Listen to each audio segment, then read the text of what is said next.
The Burmese government is engaged in a campaign of ethnic cleansing that has displaced more than 600,000 Rohingya civilians from their homes.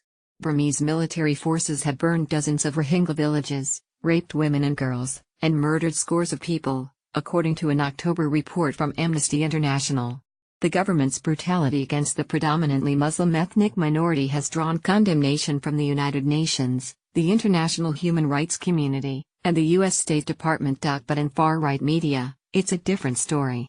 Some of the most influential figures of the far right have helped amplify voices that incite violence, and have even suggested that the Rohingya had it coming. On September 6, Ann Coulter retweeted a video from Voice of Europe, a right-wing account. Monk Muslims want to make Myanmar an Islamic country and they are destroying Buddhism.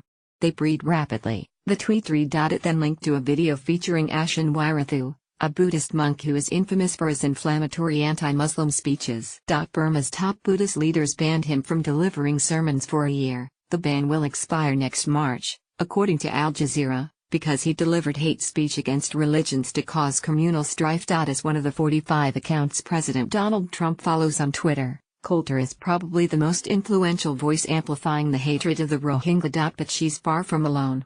Pamela Geller, who Steve Bannon has called one of the leading experts in the country if not the world on Islam, regularly suggests the Rohingya are responsible for the violence in Burma. The jihad in Myanmar is widely misunderstood, due largely to the jihad-aligned media not just in Myanmar but in Israel, Syria, Libya, Lebanon, Thailand, the Philippines, China, Russia etc., she wrote in a blog post on September 27 of this year.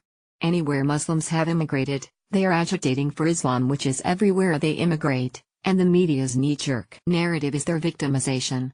If the conflict were better understood, al-Hijra Muslim immigration would severely restricted. For Geller, this narrative isn't new. In 2013, she wrote that the Burmese have every right to be concerned about Rohingya presence in the country. In another post that year, she directed readers to a book called The Rohingya Hoax, which calls the existence of the Rohingya people an ethnological fraud and humbug. On June 8, 2015, she wrote that the Rohingya were at war with the Burmese. Muslims are waging jihad in Burma, she wrote. But the Buddhists aren't having it. Burma is 90% Buddhist. These are a peaceful people. The Muslims have brought war to Burma. Anywhere Muslims immigrate, conflict follows, she continued in that post. And so it goes in Burma. To shore up their false narrative, Muslims are circulating fake pictures. They've learned well from the Palestinians. And conspiratorial right-wing Robert Spencer, writing for Geller's site, made the same case in a blog post published on Sept. 10, 2017. Aung San Suu Kyi says that the claims of genocide are fake news, Spencer wrote. And she has an excellent case. Sites with larger readerships have pushed a similar narrative.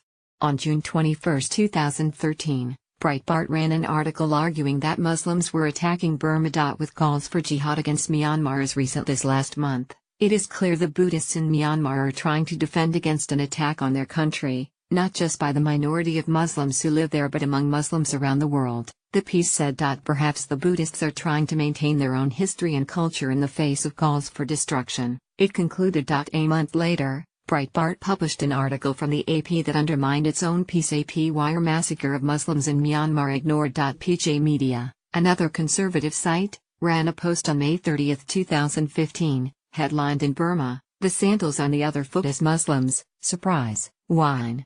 That post referred to Wirathu as a gentle Buddhist monk. In WorldNet Daily, a site best known for promoting birther conspiracy theories, recently ran a piece indicating Burma's government was handling the Rohingya crisis appropriately. The Buddhists get it, anti-refugee activist Ann Corcoran told the site. They are being very politically incorrect. They are also engaged in ethnic cleansing.